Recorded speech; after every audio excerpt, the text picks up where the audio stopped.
prima di parlare come sopprimere la vita dobbiamo pensare come tutelarla fino in fondo. Ancora oggi abbiamo dei vuoti in Italia, non può essere la disperazione di una persona, il senso di abbandono, un motivo per farla finita. Lo Stato e le istituzioni hanno il dovere di aiutare in tutti i modi e di favorire appunto questa cultura,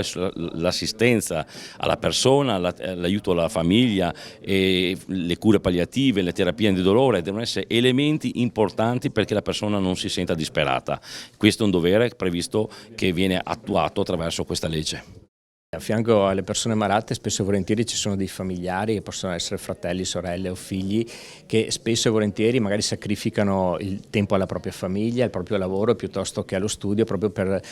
stare vicino alle persone malate. Secondo me proprio su queste noi ci dobbiamo focalizzare, dando ovviamente una serie di aiuti da un punto di vista economico, ma anche attivando dei protocolli d'intesa con le associazioni datoriali, cioè quindi con le varie realtà economiche, ma anche con l'ufficio scolastico regionale e le università, proprio per agevolare la vita di queste persone, perché sappiamo quanto sia ancora oggi importante la rete familiare nel sostegno della persona malata. Pensare che abbiamo solamente 2 mesi per decidere su un tema così complicato la ritengo un po' una follia. Il tema del fine vita è un tema veramente delicato che va approfondito, va capito in tutti i suoi aspetti, quindi penso che al Consiglio regionale serva ulteriore tempo per decidere in questo, se è competenza nostra, perché a detta di molti anche giuristi questa è una competenza che appartiene allo Stato e non alle regioni, quindi mi auguro ci sia da parte di tutti veramente la volontà di approfondire bene il tema e non di essere ostaggio di qualche gruppo radicale o dell'associazione Luca Coscioni.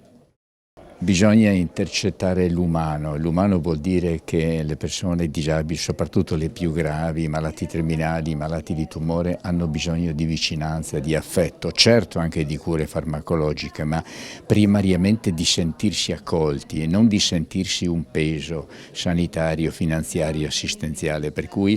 questo disegno di legge va nella direzione giusta perché custodisce l'umano. Lo stesso professor Veronesi soleva dire nei suoi lunghi decenni di esperienza oncologica che tutti i pazienti assistiti, di questi nessuno ha mai chiesto di vedersi anticipata la morte, per cui andiamo in questa direzione che è custodire l'umano e avere anche attenzione a coloro che assistono queste persone disabili, gravi, malati, terminali eccetera.